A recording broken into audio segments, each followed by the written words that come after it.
Okay. All right, so welcome everyone. We're here in the weekly SRMO teaching, and today we have Juliana.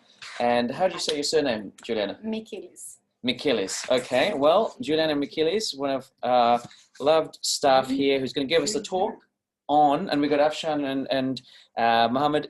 We're going to give a talk without much further ado on decreased level of consciousness in the elderly with a twist. So let us go into presenter mode and make sure that we are, let's see if we stop, just make sure we're recording. Stop recording, pause recording. Okay, we're recording. Great. Okay, so Juliana, you take it away to the audience here and tell us what you got. So welcome. So we're going to talk about decreased levels of consciousness in the elderly population with a systematic approach to the unconscious patient. And as Fisher well said, a diagnosis not always obvious from the triage note. So to illustrate our presentation, we brought a case. It's a 76-year-old lady brought in by ambulance from home, confined by her son. Independent ADLs and mobility. She used a walker. She had an unwitnessed collapse, and that was followed by 3 episodes of vomiting. And she reported she was feeling unwell since the day before, like an upset stomach. So in the background, the hypertension, hyperlipidemia, no previous history of severe ischemic heart disease, and there's no dementia. And she's only on Tomzat and atorvastatin. So what are your thoughts, and just with this brief presentation, what were the differential diagnosis? So, Just recap here, what do you got here so far? she had a loss of consciousness followed by vomiting, and she was unwell before as well, So there are a couple of things, like whether it's something intracranial, like whether she had an intracranial, acute intracranial pathology, or whether Did you say she was unwell a day ago? Yeah. Yeah, she said Vague, okay. Vague, Yeah. very vague. Yeah, okay. Not fine the day before. Okay. So we'll be thinking about any acute intracranial pathology, because loss of consciousness followed by vomiting, I would be thinking about that first, any bleeding inside the brain, or and then if she was unwell yesterday, we'll be thinking about any dehydration, if she has been losing water, like nausea, vomiting, or diarrhea, or things like that, and was it postural hypertension, and followed by, and then any cardiac event, any arrhythmias, electrolyte imbalance lead to arrhythmias as well. What else? Elderly. What was her age? That's good. 76. Mohammed, any thoughts? So that's really good how you sort of went in what your impression is, but also thinking a bit broadly. Any sort of systemized approach would you have for an elderly person? Level of elderly patient, you have to look at why, causes of the fall, and you approach that initially, and what were the consequences. So it is unwitnessed, so you have to make sure that initially, mostly in elderly patients, the falls are innocent, but in very low percentage of the causes could be, as you said, cardiac or electrolyte imbalance. So you have to categorize this, and you have to, I think. Any other broad sort of systemic process that could lead to someone rapidly decreasing level of consciousness? Something else that we commonly see in elderly? Sepsis? Yes, sepsis. So just thinking in those broad categories. So that's really good, and this is going to aid because we can fixate on the diagnosis, which is good, but ultimately in ED everyone's undifferentiated. So anyway, let's go on. That's great, wonderful, guys. So at the presentation, she was a bit drowsy and confused, and this is where the things start. So as we're in COVID times, all the patients, they wear a mask. If the patient is laid out, you cannot guess, it's not obvious, any limb weakness. So this patient actually had a left fascial droop, and we found out that when she had a vomit in the department, we had to take the mask. And then when we took the mask, then yes, she had a mild left facial droop. And she complained a bit of headache, very mild headache. And this her assessment, so it was patent, no issues with breathing, blood pressure at the time she arrived was 149/73, and the Glasgow was fluctuating from 14 to 15. I couldn't appreciate her horizon in these segments, but I got vision. Dr. Vision was with me as my supervisor that day, and he saw that. At some point while she was here, she closed her eyes so tight and couldn't open anymore to have a look. Come on in. And yeah, so temperature of 36.7. So before we just go from there, the guys are watching. So now that you've seen what Julianna's presented through her second exam, what red flag would you say that history now has? What would you call it? Something positive, potentially. So neurological deficits are there. Yep. Yeah, so Okay. she's got facial nerve palsy is there. We can see weakness on. And what do you side. call that? Is there a term for that constellation? What are the things when you see any acute neurological event? We'll come to that, but yeah. And what do people look for in the triage? What do they want to? Fast. That's what I'm asking. So that would almost be, you think, is this person fast positive? Yeah. That wasn't the question because of what you said about how the difference between you and Mohammed right now is we can tell if he's fast positive. We can't tell if you're fast if it's just facial. Yeah, exactly. COVID context. Anyway, carry on. Yeah. Sorry for the interruptions. I'm just keeping it a bit No, more. I love it. Thank Good. you. Good. Yeah. So, like, I mean, you got this patient. As soon as you know, like, it's fast positive. What investigation would you order and how urgently? CT brain. Yeah. And how And urgently? how urgently? Top of the list. Yes. The Good. CT brain. Make it happen. Good. Yeah. And what's your likely management for this patient? There's another phase. So, yeah, so let's see what are the vitals. We need to keep a control of the blood pressure. We need to know not under 180 and more than 130 and 40, between 130 to 160 is the ideal range, and then also head end. We can elevate the head end to decrease the intracranial pressure. So let's take it. So that's all reasonable things you're pointing out. But let's take a step back. Yeah. Always in an emergency, we have to take a step back. So I liked how you started. Let's think about the vitals. Vitals isn't just the C, right? What comes before C? A and B. A and B. So you want to do basically at the same time as getting the CT scan urgently, you're going to put them in resus. You're going to resus them as according to A, B, C, D. So let's not fixate too much. Anyway, but Juliana's going to go through all of this. Yes. But it's good that we're talking about it so you get your brain switched on. So, like in terms of investigation, we got a VBG, and that's we're going to talk about this as well. So, there was not very exciting about her VBG, and when we got this, we haven't noticed her facial droop yet. So, lactate was 1.4, unremarkable, and so her blood tests. And then, of course, as you just go back a second, Yep. 1 second. So looking at that, can you tell me, out of that investigations, Mohammed, what are the key things you're looking for someone?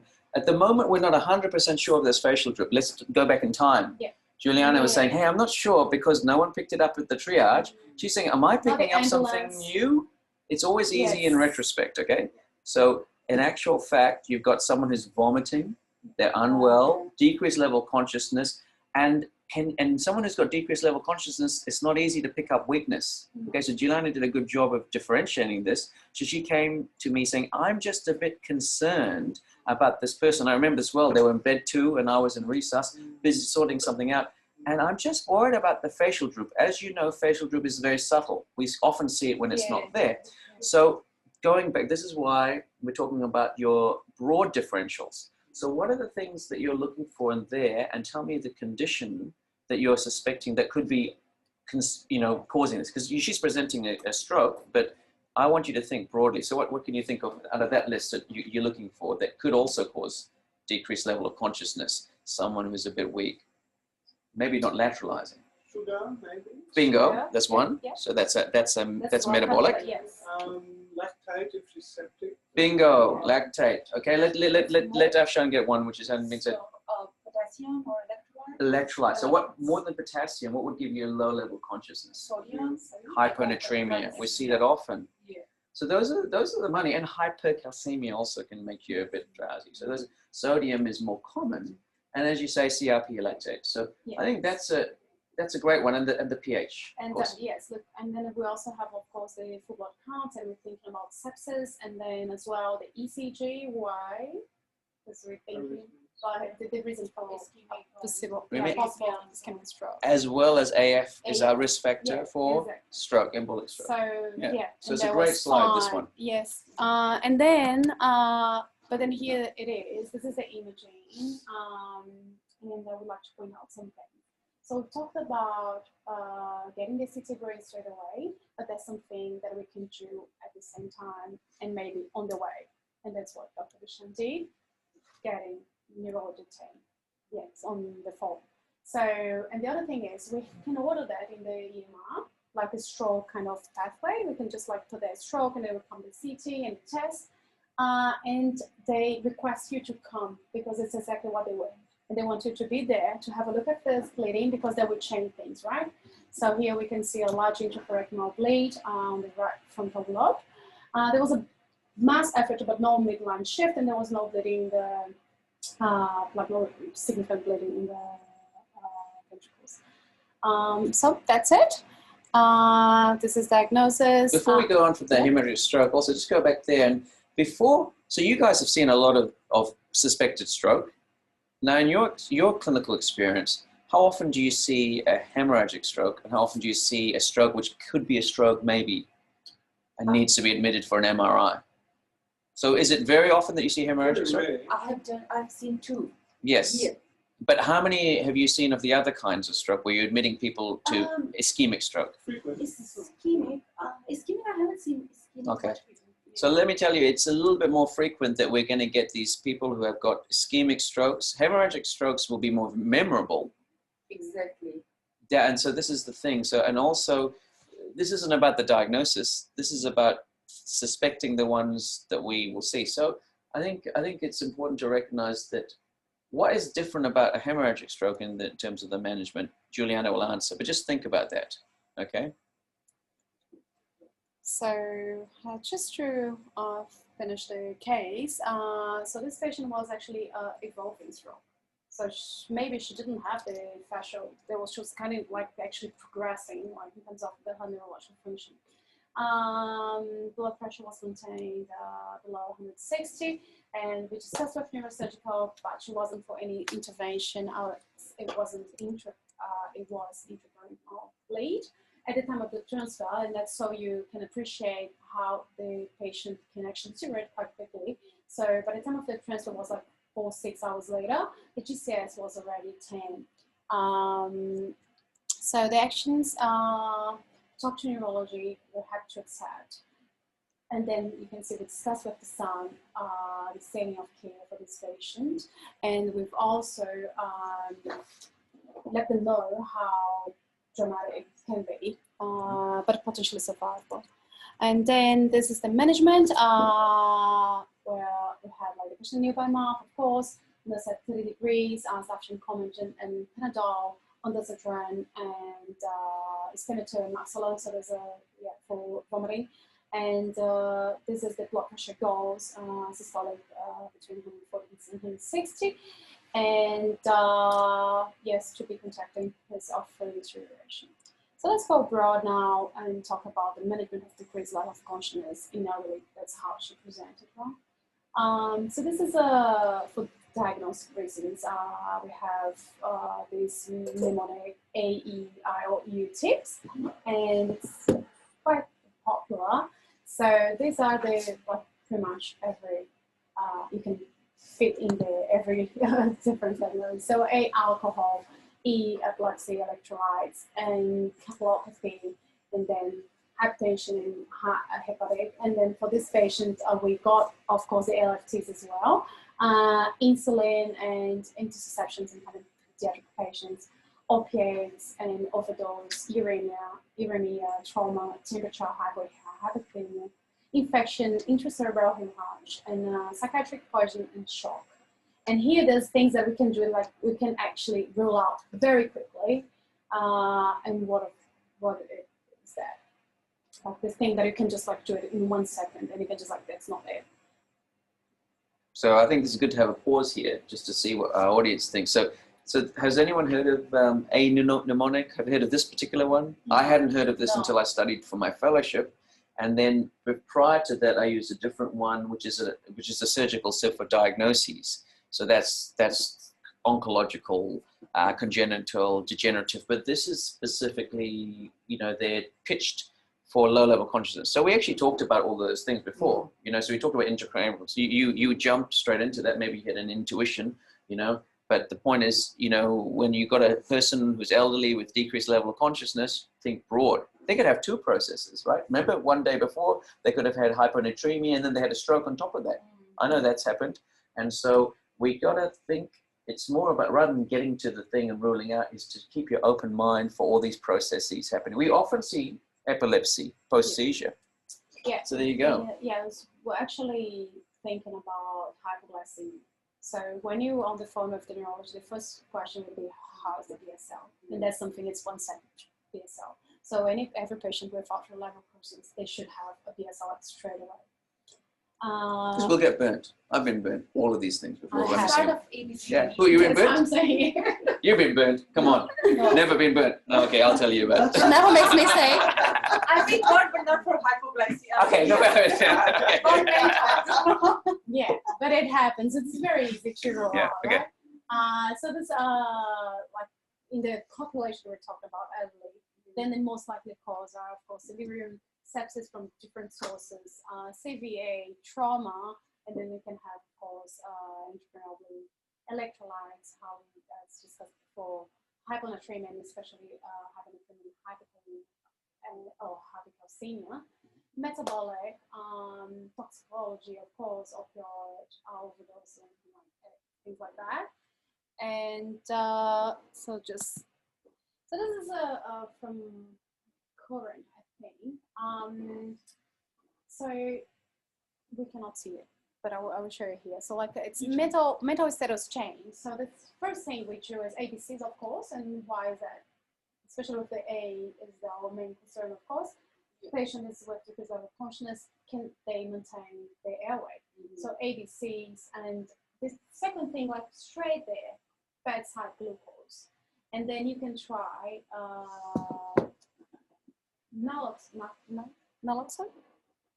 Yeah, Yeah, so if you're going naloxone. to consider opioid, it's a tox that comes under our tox. Yeah, remember? but these Big are things protein. that you can revert, right? Thiamine, naloxone, and glucose. Yes, so this is the three things you can have in mind. It's something that you can do like straight away, and it doesn't delay any for investigation. Of course, considering the context of every patient.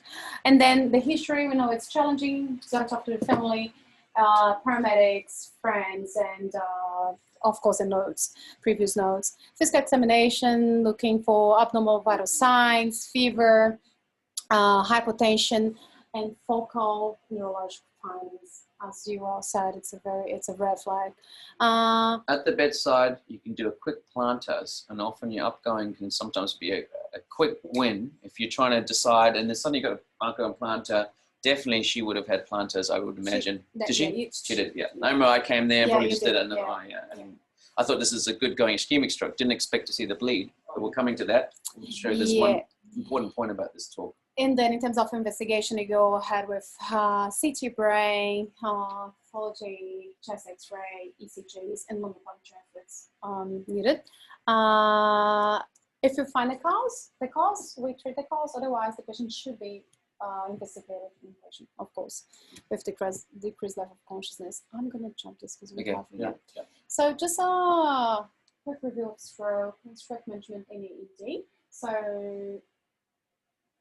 85% of the stroke will be ischemic stroke from different subtypes, but yes, ischemic in origin, etiology, and only 10% will be hemorrhagic stroke. And if we put account like also the subarachnoid hemorrhages in the same pool, only 5%. So that's why Bish was saying like this is not actually what we're going to find the most.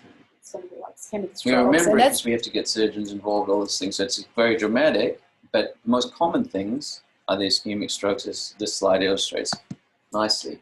And this is the fast. This is from the Cincinnati pre-hospital stroke scale. It's easy, and that's like a pre-hospital, as you can see, but it's like, so the action, it should be really fast. So face, facial droop, arms drift, speech, if it's abnormal, and then the T is for time, and it's what do we have to do? Come straight to the hospital, get neurological input as soon as possible, and CT. And here is the assessment. So ABC, again, history physical examination, neurological evaluation with neurological assessment, and immediate studies would be, of course, imaging of the brain. We can discuss that too. PSL, as we've discussed, we have to check saturation, of course. And then ECG, and again, we're talking about AF, for example. But it says, like, don't delay. Like, the first thing is the CT brain. Yeah, the complete blood count, including platelets, troponin, and the clots. And the caveat there is the first thing is resus, plus or minus CT brain, because if it's a big bleed, we may need to be looking at intubating to get the CT brain. So just keep that in the back of our mind, even though the chances are will be a different pathway. We'll come to that. So here is just so it's quite complex neurological examination. So this is from the up-to-date, so you can just go to see if the artery involved and just have a look. So I would have to have a look to decide what's the syndrome. But actually, the most important thing is calculating the NIH NICE scale, right? And you can get this from MedCalc. So this is a mini NICE scale, and it's pretty much a lot of consciousness, power, sensation, and visual fields. Yeah. And so I'll just put a little caveat to what you said there. And so this is interesting. You've learned probably through this talk about this NICE scale. People talk about this. My experience has been as an emergency doctor, I'm aware of the scale. The people who have really done this for me have been the neurological team, mainly because there's a lot of caveats in that, and they're used to assessing these little things. We can do this, but it actually, come on in. We can do this, and it's good to know it, to be familiar. You can do this later on, because for us, the main things is quick initiation, getting the CT scan, the resuscitation, the other management stuff. And this is really to decide whether it's a big stroke or a very small stroke. You can already tell that from looking at the patient. If they're like there and nothing much is going on, you know the NIST score is going to be high. And if they're doing everything and it kind of looks like, you know, those people you talk to, the neurologist, and that's, admit them for stroke, and you're like, well, they don't look that bad. They're going to have a low NIST score. And so the really high NIST scores and the low NIST scores, those are the ones where you actually probably not going to do thrombolysis and things for. Anyway, not to steal your thunder. I'm not stealing your thunder, am I? Good. I don't want to steal her thunder. She's smashing it. She's smashing it. No. Okay, good. Carry on. So New South Wales Health, like we have this when you go finding ECI guidelines. So they actually send us to the Western Australia imaging pathway. So this is for suspected stroke, and our part is pretty much the first line there, because that's just with the neurology, right? So, and it's of course based on time. So if the symptoms are from less than 6 hours, then this patient should have a known urgent known contrast CT. And what I want to see there, less than 6 hours. What do I want to see in this patient? Like less than 6 hours, went to the CT, no contrast. What do I want to see?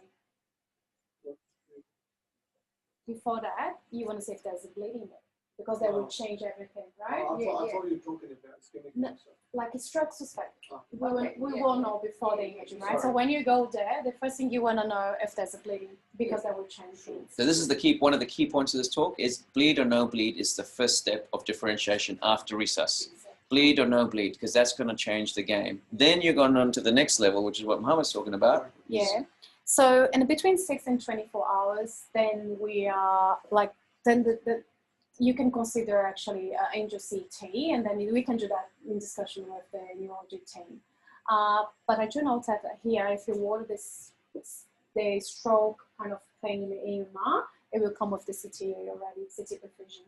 Yeah, and that's good because I think if we're suspecting stroke, even a bleed, a CT angio is going to help the neurosurgeons to decide where the source is, whether there's something to be clipped, if they're going to do anything. So you're pretty much always going to do the CT angio, and then these days you're doing the perfusion as well. Yeah, so that's what it comes here. So that's what we're going to order. But just this is the pathway. And if it's subacute, then over 24 hours, then a non-contrast CT head, and then discuss with neurology. Yep. So we just found this thing there. We didn't know. I didn't know it existed.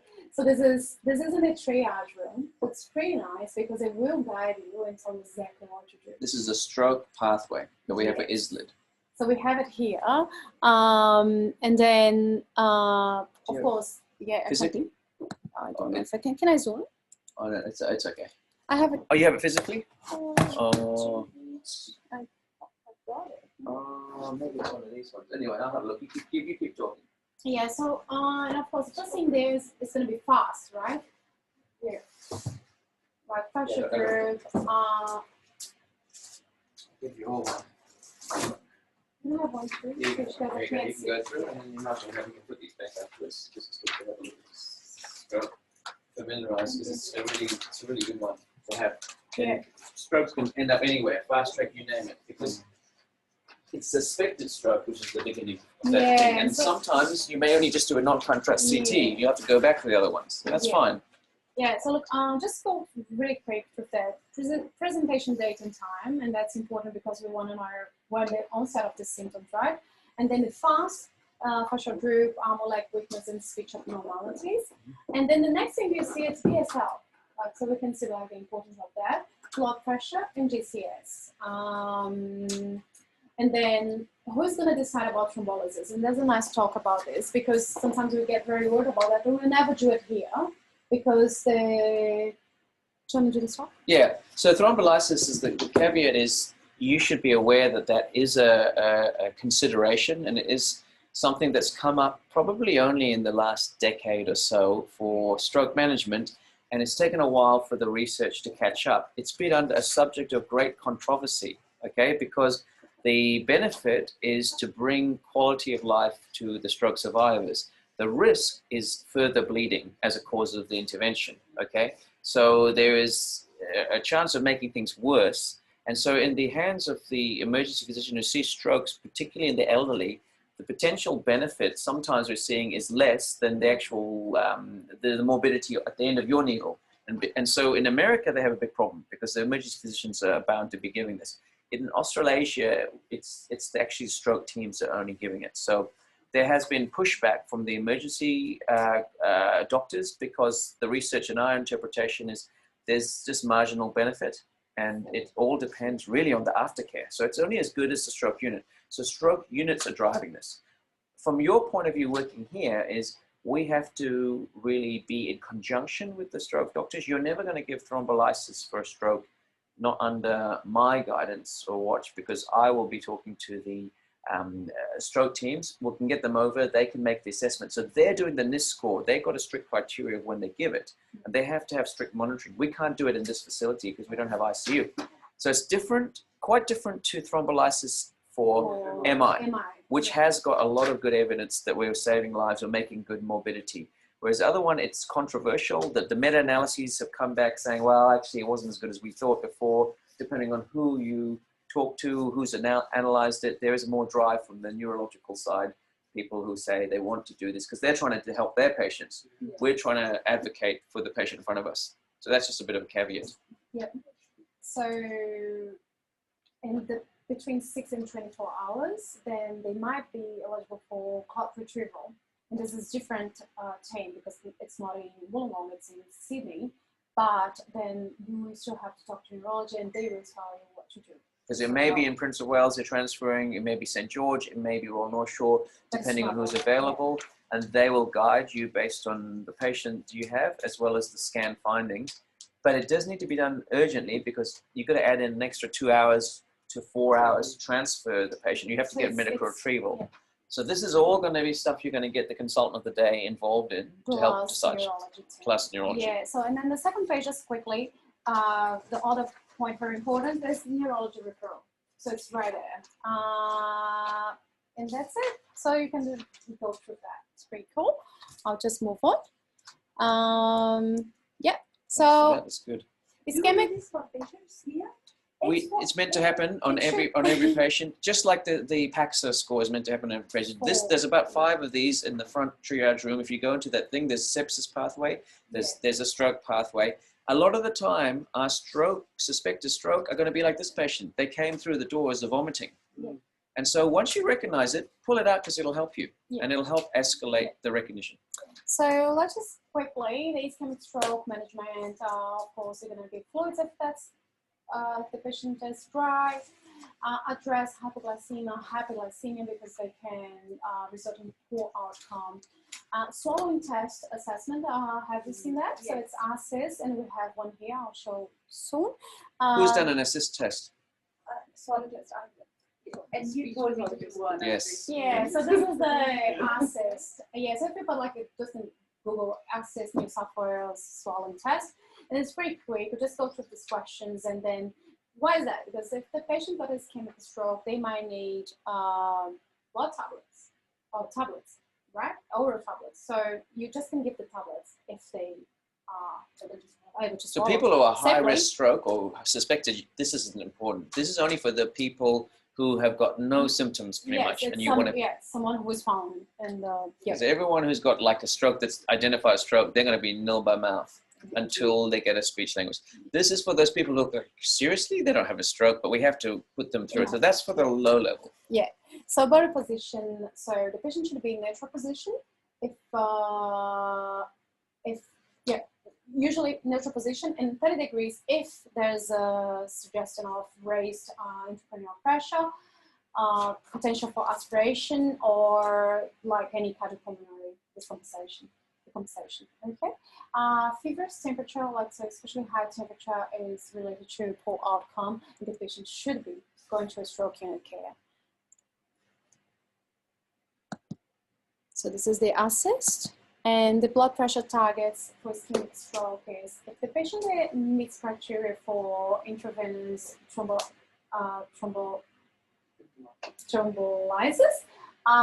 then we should keep the blood pressure below 185 over 110. If the patient does not meet criteria, you can be a bit more permissive with the blood pressure, go up to 220 over 120. And let's say you got a patient like later on, like 1-2 days later, the neurological deaths are stable, so it's not deteriorating, then it's reasonable keeping the blood pressure below 140 over 90. What would be the harm in acutely dropping your blood pressure, reduce it? What would you say the second group, right?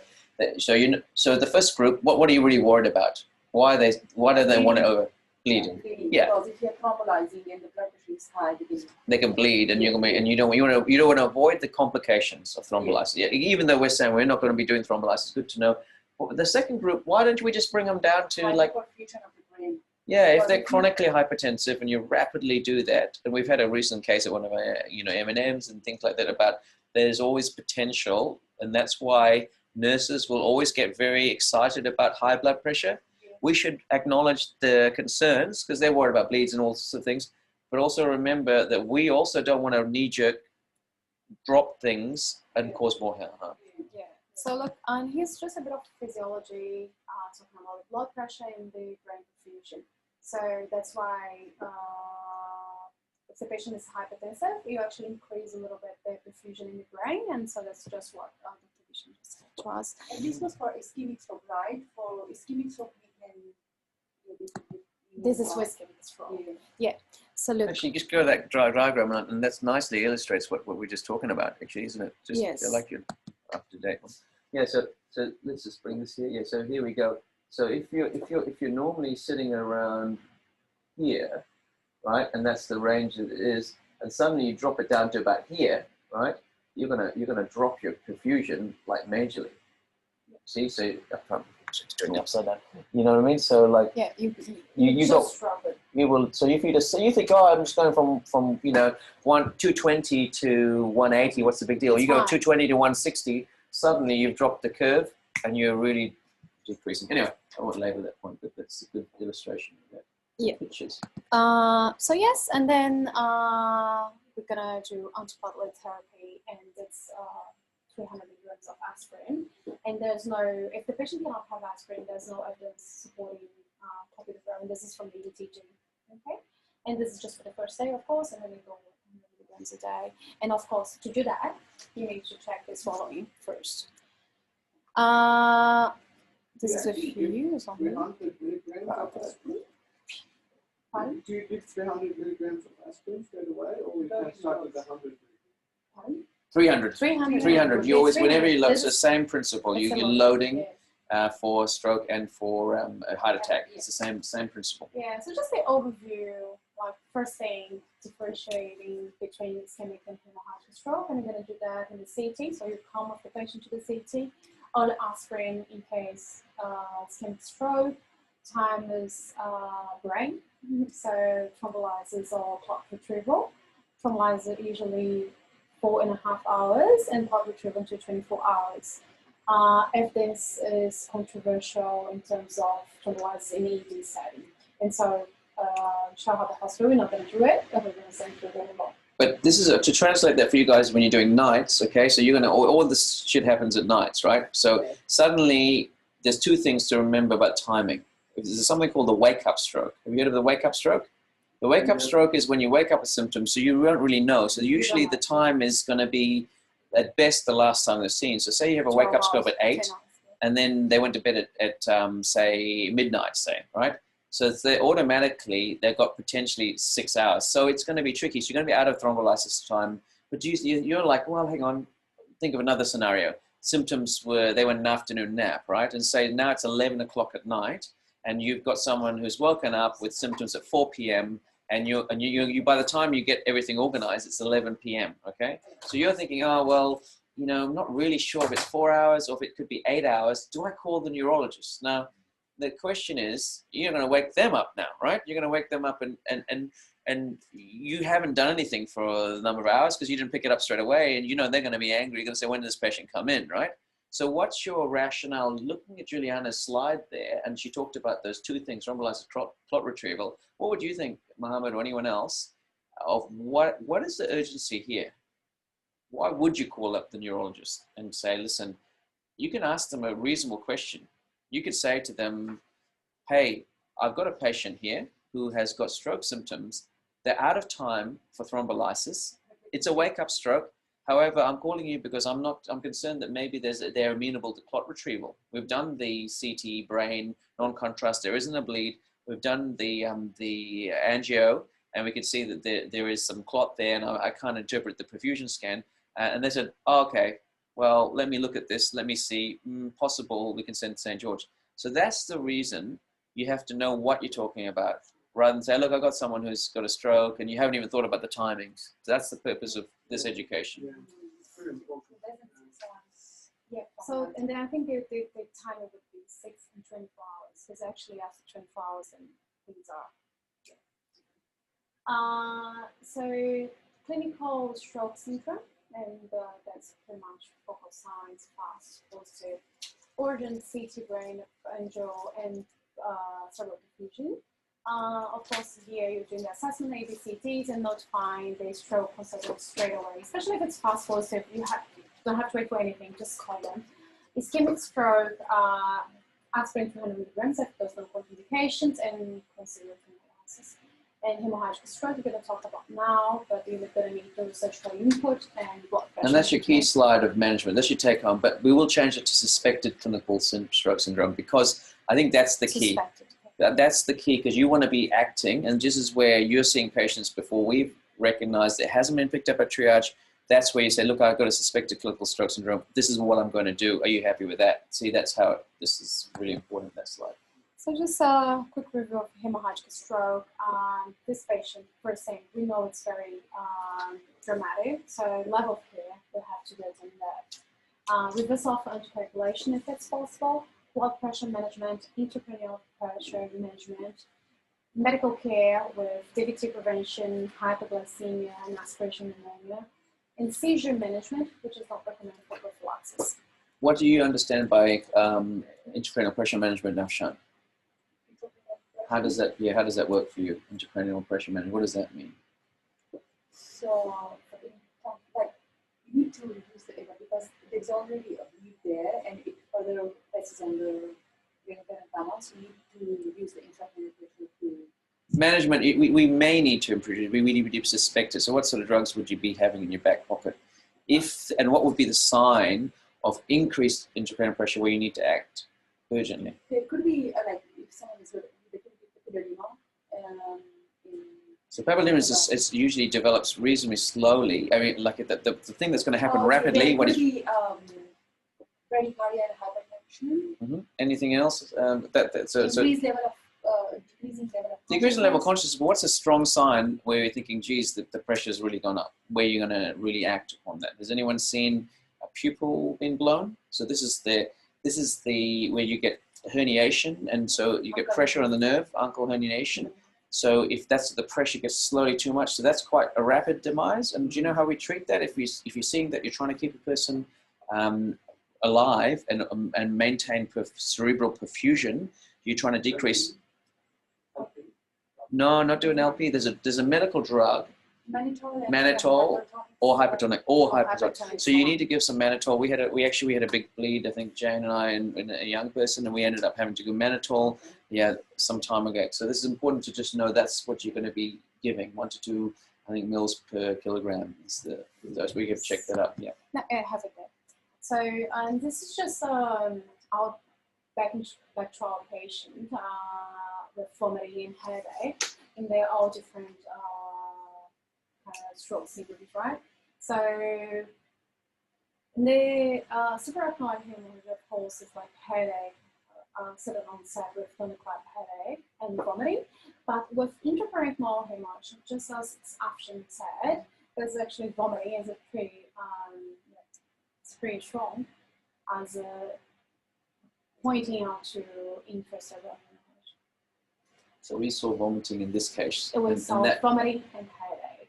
But the trick is vomiting is non-specific, and lots of things have vomiting. So, and just a quick note about the setting of care, because we have discussed that.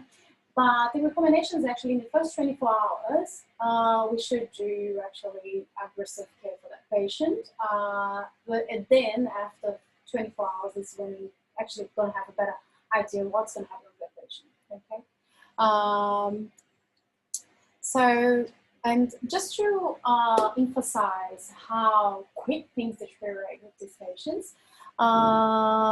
So this is the time of hospital admission. Unusual behavior is the green one, and motor function, the blue one, and the consciousness is the red one. So usually the patients would present in that line, hospital admission, and that's pretty much what our patient did. Because she was here with DCS of 14, 15, and like a few hours, she got decreased level of consciousness and the motor function as well. So that's why we believe she was actually progressing. So that's why it wasn't very clear that we don't think she came in with the tests. So that was evolving. And so our patient sits right there. And what is hemimotor function? What the motor function? Lateralizing signs. Yeah, hemiparesis. Hemiparesis. So any lateralizing signs, that's the buzzword. So if you hear people sick, that's fine. But if there's one weakness on one side, asymmetry, or lateralizing signs, that's hemimotor function. So do you see how that doesn't start straight away? And it didn't, maybe it was a triage, maybe it wasn't. We don't know if there's a bit of semi-consciousness. Yeah. So that's where the Babinski will help you. The plantar is also going to help you. Also looking at pupils, lateralizing. So, okay, just check this hues. We're doing okay. We're almost there, aren't we? Yeah, we're finishing. That's fine. Oh, no, that's good. Yeah, no, that's just a few weeks.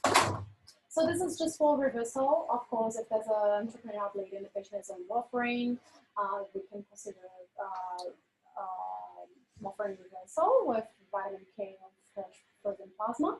And then you can find this pretty easily in the ETG guidelines. This is from teen to 90s, but you can find it pretty easy. We've talked about this, and in terms of blood pressure management will change, of course. And there are the goals. So if the patient is bleeding, you don't want them to have high blood pressure because they will keep bleeding. So, and then you should consider aggressive reduction of the patient blood pressure over systolic over 220. And we should aim to lower the blood pressure to systolic over below 140. That's it.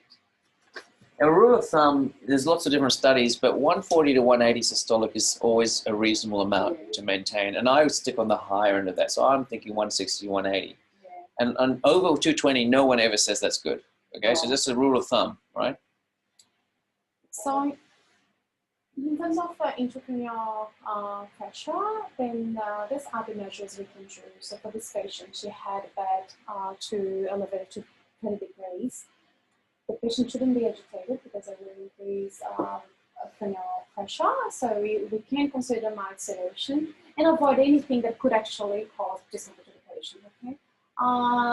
We can use normal saline and avoid, of course, hypertonic fluids because then you cannot increase the intracranial pressure.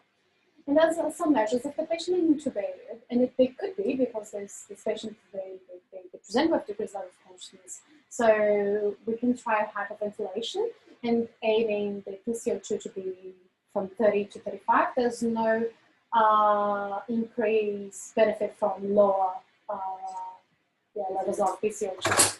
And in monitor, we can repeat that, so we can have initial bolus of 0.5 to 1.1 gram per kilogram as initial bolus, and then you have time to talk to someone and see what you can do if you're going to need to repeat the monitor on.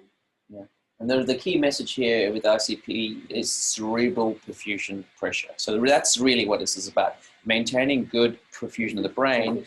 And ICP, so it's your blood pressure going up increases, and your ICP blocks the perfusion. So you want to decrease it a little bit, and that by keeping your head up, it's going to drop it a little bit.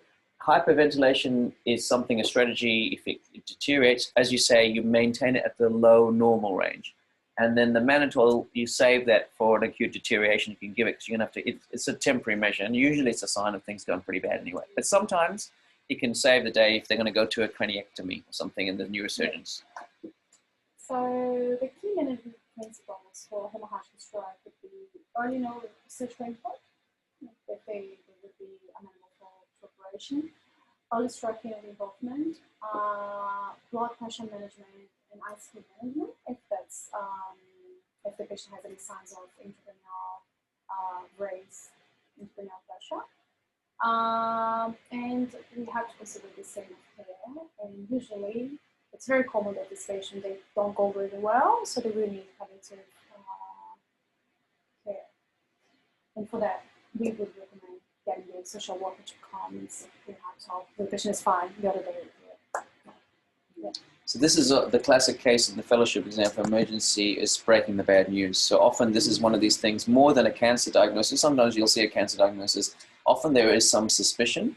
When someone comes with low-level consciousness, as going back to our initial slides, we're thinking anything simple as reversible hyponatremia to a bit of a UTI to something which is probably got what we call a catastrophic bleed. That's a word that I learned from breaking the bad news. And that in my experience, unfortunately, your family member is not going to be able to survive to get a meaningful existence. And then you pause and you have to let that sink in, I'm sorry.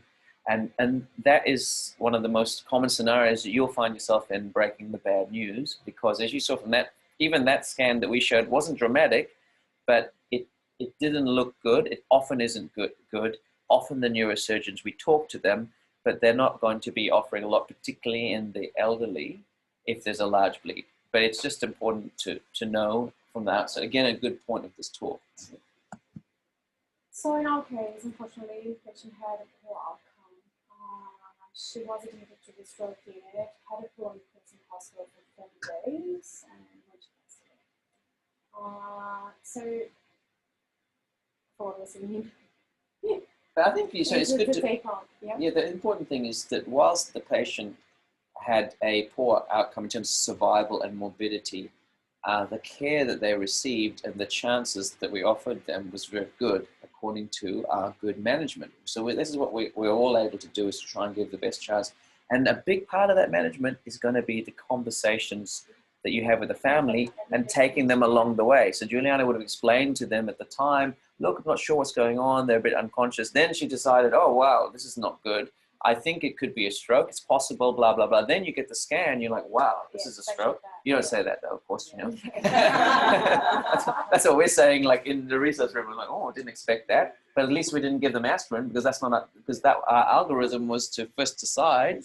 And so we didn't do anything wrong by the patient. The reality is probably in a patient like this, not a lot's going to change the outcome. Although she did have a course in hospital, and that could have been time where family got to. Yeah, they did.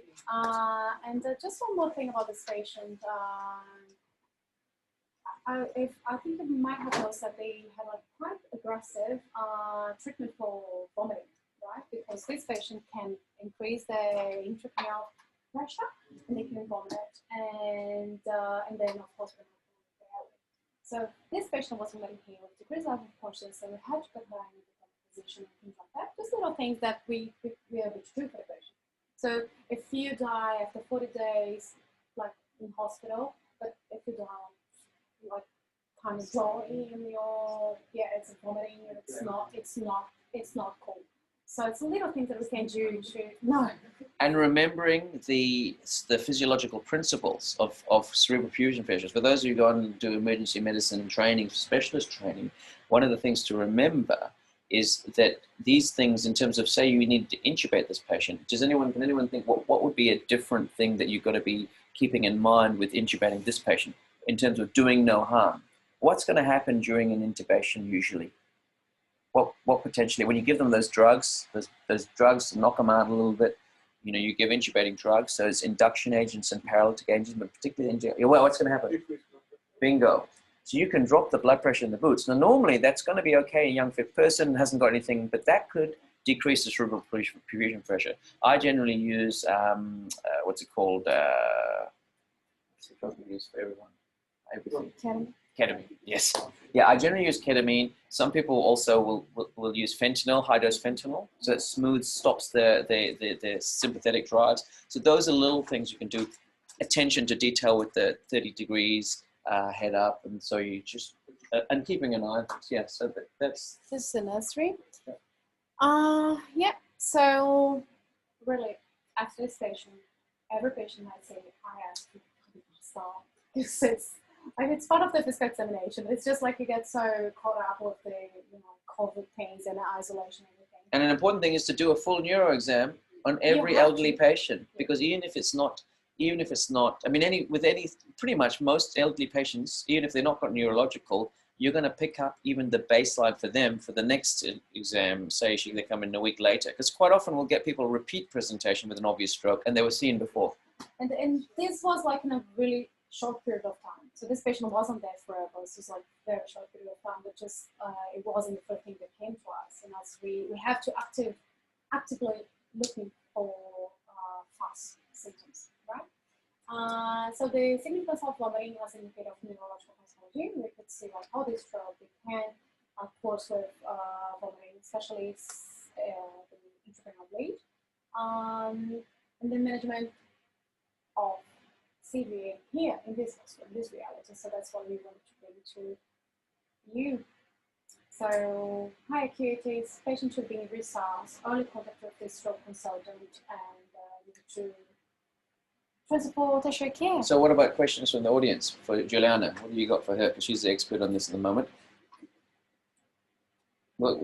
Think about the challenges you might have had in one of your patients, or maybe it hasn't been so obvious. There's plenty of posterior circulation strokes that we all miss. Okay, we've all missed them. You know, anyone you miss, I miss. So I put my hand up for everything, right? Because someone usually says discuss with Dr. So-and-so, which my name seems to be up there a lot. So and this is why we're training you, right? Because if you ask someone who's like half listening, you know, trying to go to the toilet and go to, you know, do something else, and they say, yeah, that sounds fine. Right, that's for you to advocate, which is this is a great case, this is exactly what happened. Juliana came with some concerns and I fobbed her off, as I often do, because I'm thinking, come on, Juliana, this is fine. But she said, no, this isn't fine. I am worried, and this was the great thing that I learned from this case of Juliana was, I am worried about this person because I think they've got weakness and a facial droop. I said, what are you worried about? Spit it out. I'm worried about them having a stroke. I said, okay, you got my attention. And that's when, oh, I was going to say, oh, surely not. This is someone from, let me see, I've ordered a, because I think I'd ordered a CT abdo because as a rapid assessment, because initially vomiting looked like she had maybe abdosepsis. I hadn't seen the VBG, looked a bit distended. So I thought this person, elderly person who's got bowel obstruction, and so she's trying to make it a stroke. So my job is to prove her wrong, right? So it looks, yeah, I agree with you. This is a facial droop. Oh, yeah, yeah, it's a bit weak. Oh, this is an upgoing plantar. Well, this is a stroke until proven otherwise. It's a challenging She said, thing. that's what I said. Okay. So the patient, she had like a decreased level of consciousness, right? So it's hard to assess power. Like when the patient's like, oh, sometimes she's awake, sometimes she's not. So yeah, it's challenging. But yeah. No. And we went through the motions, and I got on the phone to the neurologist. I took out all the names. Neurologist was very happy and to hear, and they said, yeah, look, I agree. We'll get the CT non-con. I was ready to do aspirin, and then comes back with a bleed. Then we talked to the neurosurgeons. Neurosurgeons say, look, there's nothing for me to do. And there's often a fight between the neurosurgeons and the neurologists, because technically you'd see with a bleed, the neurosurgeon should look after them, but they feel they're not going to intervene. They say, look, we'll consult. Neurologists are never happy, but you just play that game and you just say, look, I'm really sorry. I can call them back if you want to. And it is what it is. So that's what happened here. Yeah. So that was a good one. And then we've got one more slide, I think. So this is the take-home messages. So differential diagnosis in decreased level of consciousness in the elderly, and we can use an approach as the TIPS AEIOU, and then it covers everything. CV is an important diagnosis, of course, and key assessment and management, and now we have this to help us, which is pretty good. Any early involvement of the stroke chain, be ready for resusc, anticipate transfer, and we don't need to have like all the blocks back or whatever. It's just like pretty straightforward, and evaluate settings of kids, especially in the elderly people. Well done. I think it's a great presentation. Now I want each of you to tell me one. Oh, you keep that there. Yeah, and you guys to give me one point that you practiced changing that you got from that talk. Just one point, anything. Maybe something you already knew, but it's been reinvigorated. I think I would be thinking about, because there is vomiting, I would be thinking about the neurological vomiting, interpreting pathology as well, because even if there is no fast positive, I would still be thinking about any neurological insult. This patient could have, like, you guys, probably it was good that she had got this facial asymmetry. What if there was no facial asymmetry, but there was just certain weakness on one side? That could have been easily missed. And to look for it. Yeah. You said look for some neurology. Yeah, I would look for, yeah. And in your case, because you already were suspecting at the beginning, what else have you gained from that? So you already said that was your first thing. Yeah, what else? I want another point to think. Include other differentials as well. Do not fixate too much, because in this case it was that, but it could have been a bowel obstruction. Yes. In which it could have been a bowel obstruction where the lactate was up and it might have been 1.6, and then suddenly you look at the CT and the CT comes back negative, and you're like, oh, hang on a sec, this is a person with evolving pathology. And I've seen that many times. In fact, you can think of a case where everyone was wondering why they behaving at low level of consciousness, and they had a gangrenous gallbladder without much of a white cell count. I mean, the CRP was up. So I think that's a good point. Think about neurology for vomiting. It is a sign. We talked about that, didn't it, with how we look for it in kids. And this is a good way. And her slide with the up-to-date was a beautiful thing as well. It showed that how often headache and vomiting. But in your case also, pick up the first point, which was TIPS, IARU, or whatever it is, to think about other causes. Yes. So that's a good point. Thanks for that contribution. How about you? So,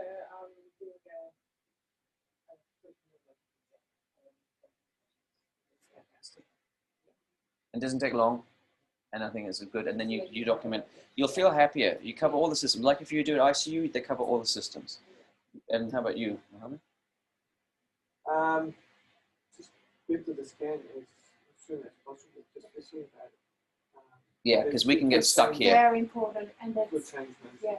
And you could just give the aspirin as soon as you know there's no bleed. So that's the thing that's going to make a difference. Any Yeah, sort of I was going to comments? say that get the scan quick, and fingertips area. And I think that's important for you in fast track side, because the minute they get to that side, no one's pushing. And that's why I like what John and Martin will often do. They'll come over and let us know, and this is what's happening.